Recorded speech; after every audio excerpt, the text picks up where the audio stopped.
Subscribers எல்லாருக்கும் வணக்கம். நான் இந்த வீடியோவில் பிஸ்னஸ் டெவலப்மெண்ட்டுன்னு பார்க்குறோம். அதாவது உங்களுக்கு ஜஸ்ட் லாஸ்ட் வீடியோவில் என்ன பார்த்தோம், நம்ம ஏஜ் வச்சு பார்த்தோம். நமக்கு இப்போது 26 ஏஜ், ஓகேங்களா? அப்போது இதுக்கு முன்னாடி 25 இருந்தோம். லாஸ்ட் இயர் 25, இது 2026, அடுத்த வருஷம் 2027. இப்போது இதே கான்செப்டில் எடுத்துக்கங்க. நீங்கள் பிஸ்னஸ் வந்து 2025 ஆரம்பிச்சிருக்கீங்க.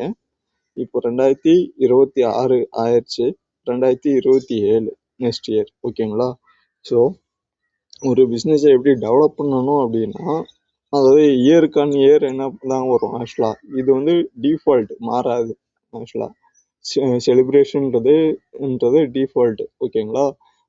பொங்கல் வரும், போகி வரும், அடுத்து கிறிஸ்மஸ் வரும், ரம்ஜான்ஸ் வரும், நம்ம வந்து ஆயுத பூஜை வரும், சரஸ்வதி பூஜை வரும், ஸ்கூல் லீவ்ஸ் வரும் ஸ்டூடெண்ட்ஸுக்கு.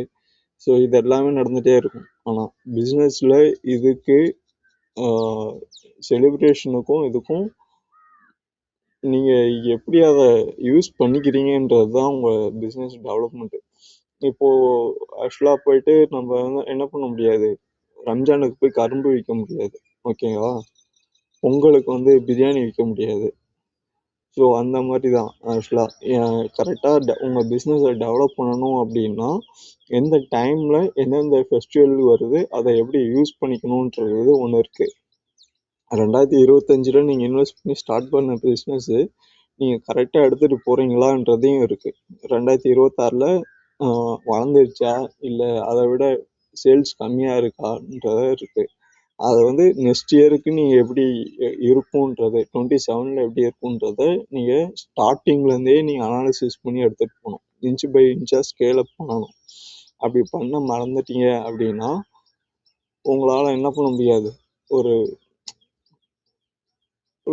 4 வருஷம் 5 வருஷம் நீங்கள் கையில் இருக்கிறதையே நீங்கள் ரொட்டேஷன் பண்ணிட்டு இருந்தீங்கன்னா இது வந்து நீங்கள் டெவலப் ஆகி க்ரோ ஆகிறதுக்கு அது ஸ்ட்ரக்சரே மாற்றுற மாதிரி ஆகிடும்.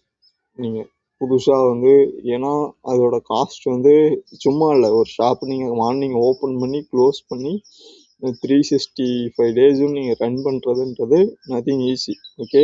சேலரி இருக்குது, ரெண்ட் இருக்குது, உங்களோட டைம் இருக்குது, இன்னொருத்தவங்களோட ஃபேமிலி இருக்குது. ஸோ ஒரு பிஸ்னஸை நீங்கள் சக்ஸஸ்ஃபுல்லாக நடத்தணுன்னா அதுக்கு நீங்கள் என்ன பண்ணணும், பிஃபோர் பேப்பர் ஒர்க் பண்ணுங்கள். ஆக்சுவலாக இன்றைக்கி இது வந்து ஸ்டார்ட் பண்ணுங்கள். இன்றைக்கி நீங்கள் பிஸ்னஸ் எப்போ ஸ்டார்ட் பண்ணீங்க, இன்னைய தேதி வரைக்கும் எவ்வளோ இன்வெஸ்ட் பண்ணியிருக்கீங்க, எவ்வளோ லாஸ்ட்டில் இருக்குது, P&L எடுங்க ஃபஸ்ட்டு, ஓகேங்களா? அடுத்த வீடியோவில் பார்ப்போம். தேங்க்யூ, நன்றி, வணக்கம்.